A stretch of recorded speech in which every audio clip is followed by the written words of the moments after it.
What's the best way to get hired as a professional speaker? That's a question I hear all the time.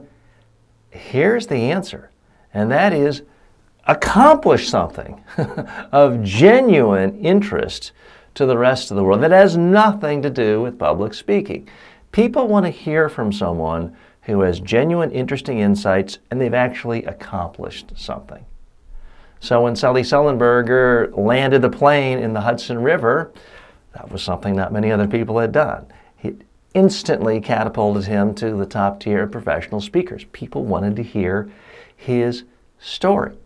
If you found a company and you were poor and had no education and you did it from an alleyway somewhere and now you're a billionaire, people are going to want to hear your story. People are going to want to hear you speak.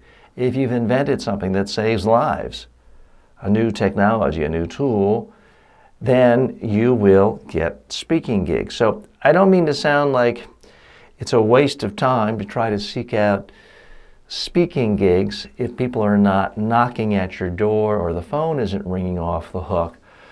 But for people who are trying to plan a career, a long-term career in public speaking, the first bit of advice is, have you truly accomplished something that's recognized by the world as different, unique, and actual accomplishment? That could be writing the very best book in the whole world on your niche and having sold or given away millions of copies.